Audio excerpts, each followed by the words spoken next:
में यानी board exam में क्वेश्चंस पूछे जाते हैं और सूत्र भी पूछे जाते हैं। तो बहुत ही सिंपल सा इसका एक स्टेप है, उस स्टेप को बस आपको समझना है और फिगर को समझना है। अगर आप फिगर समझ गए तो आपको त्रिकोणमिति के जितने भी सूत्र होते हैं उससे आपको प्रॉब्लम नहीं होगी। तो चलिए सबसे पहले हम एक राइट एंगल ट्रायंगल ले लेते हैं, यानी समकोण त्रिभुज ले लेते हैं और उससे समझते हैं।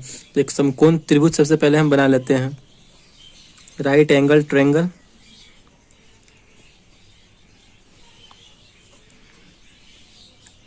समकोण त्रिभुज हमने बना लिया, उसका हम लोग कुछ नाम दे देते हैं, जैसे कि ए, बी और सी। ए और बी सी हम नाम दे दिए एक समकोण त्रिभुज का। इसमें अगर हम यहाँ पे, तो ये क्या हो गया, ये 90 डिग्री हो गया। समकोण त्रिभुज हमेशा 90 डिग्री का होता है, ये भी आपको ध्यान रखना है। तो ये इसका 90 डिग्री हो गया। अगर हम थीटा यहाँ से मानते हैं, अगर हम थीटा यहाँ से लेते हैं, इस कोण से लेते हैं, थीटा अगर हम इस कोण से लेते हैं, ये हमारा थीटा हो गया। तो आपको ध्यान रखना है कि जहाँ पे हमारा 90 डिग्री का कोण बन रहा है उसके हमेशा सामने वाला जो होता है वो हमेशा कर्ण होता है। तो ये हमारा कर्ण हो गया, ठीक, जिसे हम H से डिनोट करते हैं, इंग्लिश में H से डिनोट करते हैं और इसे इंग्लिश में हाइपोटेनस बोलते हैं, ठीक। ये हमारा कर्ण हो गया। और थीटा जैसे हमारा ये हो गया, तो थीटा के सामने वाला हमेशा लंब होता है, ये ध्यान रखना है। तो इसके सामने वाला ये हो गया, तो ये हमारा क्या हो जाएगा, लंब हो जाएगा। और एक बच गया वो हमारा आधार, तो ये हमारा आधार हो जाएगा, ठीक। आधार को हम बी से सूचित करते हैं, स्मॉल बी, और यहाँ पे लंब है इसे पी से सूचित करते हैं, यानी परपेंडिकुलर, और आधार यानी बेस बी। ये आपको हमेशा ध्यान रखना। बहुत ही आसान से हमने आपको फिगर को बता दिया है। अगर थीटा हमने यहाँ पे लिया है, तो अगर एक और फिगर ले लेते हैं, अगर थीटा हम यहाँ पे लेते हैं तो हमारा लंब और आधार चेंज हो जाएगा, ठीक। चलिए एक और हम बना लेते हैं समकोण त्रिभुज। ये हमारा समकोण त्रिभुज है,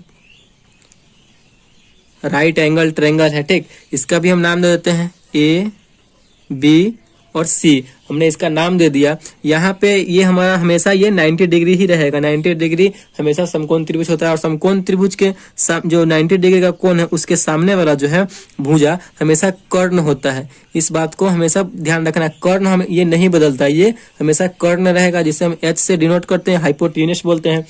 अगर हम थीटा यहाँ पे लिए थे तो इसके सामने वाला लंब था। अगर हम थीटा यहाँ पे लेते हैं, ये हमारा थीटा हो गया। थीटा जैसे ये वाला यहाँ पे थीटा लेंगे तो इसके सामने वाला तो ये आ रहा है, तो इसके सामने वाला हमेशा लंब हो जाएगा, ठीक। इसके सामने वाला लंब हो जाएगा और एक बच जाएगा ये वाला, ये हमारा क्या हो जाएगा, तो आधार हो जाएगा। आधार यानी बी हो जाएगा और ये लंब यानी पी हो जाएगा, परपेंडिकुलर। इस फिगर जो है बहुत ही आसान तरीका से हमने आप लोगों को फिगर को समझा दिया है। आई होप आपको ये फिगर बहुत ही अच्छे से समझ में आ गया होगा। थीटा अगर ये वाला होगा तो इसके थीटा के सामने वाला हमेशा लंब हो जाएगा और ये आधार हो जाएगा। और कर्ण तो हमेशा ही यही रहेगा, जहाँ पे 90 डिग्री के सामने वाला हमेशा कर्ण होता है। थीटा अगर ये रहे तो थीटा के सामने वाला लंब और 90 डिग्री जो कोण बन रहा है जहाँ पे उसके सामने वाला कर्ण, और ये बच जाता है जो आधार हो जाता है। बस ये ध्यान में रखना है। तो लंब कर्ण आधार यही इसका रूल है, यही चलते रहता है। तो चलिए साइन थीटा इक्वल टू क्या होता है लंब आधार कर्ण में, उसको हम लोग एक बार देख लेते हैं। तो साइन थीटा इक्वल टू होता है लंब बटे कर्ण, ठीक। आपको 3 फॉर्मूला याद रखना है, उससे हम आपको 6 फॉर्मूला पूरा याद हो जाएगा। त्रिकोणमिति में जो है 6 अनुपात होते हैं, त्रिकोणमितीय अनुपात 6 होते हैं। कौन कौन से? साइन, कॉस, कोसेक, सेक, टैन और कॉट, ये सब होते हैं त्रिकोणमितीय अनुपात। तो साइन थीटा इक्वल टू क्या होता है, लंब बटे कर्ण। साइन का आपको याद रखना है तो कोसेक का ऑलरेडी याद हो जाएगा। इन दोनों का आपस में एक रिलेशन है, इन दोनों का एक आपस में रिलेशन है। साइन थीटा इक्वल टू होता है लंब बटे कर्ण। अगर इंग्लिश में बात करें तो लंब यानी पी, परपेंडिकुलर, और कर्ण यानी एच, हाइपोटेनस, ठीक। इन दोनों का रिलेशन क्या है कि साइन का लंब बटे कर्ण है तो कोसेक का इसका उल्टा हो जाएगा। लंब बटे कर्ण है तो कोसेक थीटा का क्या हो जाएगा, कर्ण बटे लंब हो जाएगा, ठीक। कर्ण बटे लंब कहने का मतलब है H बाई P हो जाएगा।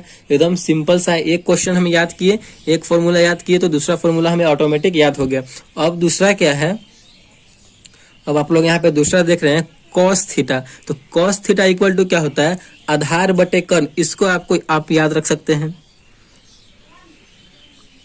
कॉस थीटा इक्वल टू होता है आधार बटे कर। तो आधार जो है, आधार को इंग्लिश में क्या बोलते हैं हम लोग, बेस बोलते हैं, यानी बी। और कर्ण हमारा क्या होता है, एच होता है, हाइपोटेनस। तो इंग्लिश में बी बाई एच हो जाएगा, आधार बटे कर्ण। अगर हम कॉस का याद कर लिए तो हमारा जो सेक है वो ऑटोमेटिक याद हो जाएगा, यानी कॉस जो होता है सेक का उल्टा होता है, या सेक जो होता है वो कॉस का उल्टा होता है। बस यही इसका फंडा है, यही चलते रहता है। तो सेक का क्या हो जाएगा, कर्ण बटे आधार। कॉस का उल्टा हो जाएगा सेक में, कर्ण बटे आधार हो जाएगा, यानी h बाई बी हो जाएगा। देखिए कितना सिंपल सा इसका रूल है, बस ऐसे ही याद रखना है आपको, हमेशा याद हो जाएगा ये फॉर्मूला, आपके माइंड में हमेशा सेट हो जाएगा। अब हमारा 2 फॉर्मूला और बच गया, कौन कौन सा, तो tan theta into cot theta. तो tan थीटा का आपको एक याद रखना है, tan थीटा का क्या होता है, लंब बटे आधार। tan थीटा इक्वल टू होता है लंब बटे आधार। लंब मतलब P परपेंडिकुलर, आधार मतलब B, P बाई बी।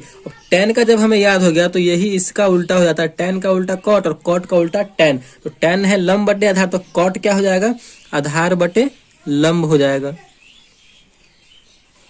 आधार बटे लंब हो जाएगा। यानी आधार मतलब B बेस और लंब P परपेंडिकुलर। बस आपको 3 फॉर्मूले ही याद रखने हैं। इसमें जो है आपको साइन का याद रखना है, तो साइन याद रखिएगा तो कॉसेक याद हो जाएगा। अगर कॉसेक याद रखते हैं तो साइन याद हो जाएगा।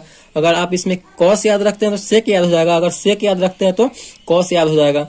इसमें भी वही है, tan याद रखते हैं तो कॉट याद हो जाएगा, और कॉट याद रखते हैं तो tan याद हो जाएगा। बस यही इसका फॉर्मूला है। और फिगर तो सबसे मेन है, फिगर सबसे इंपॉर्टेंट है। फिगर आई होप आपको अच्छे से समझ में आ गई होंगी।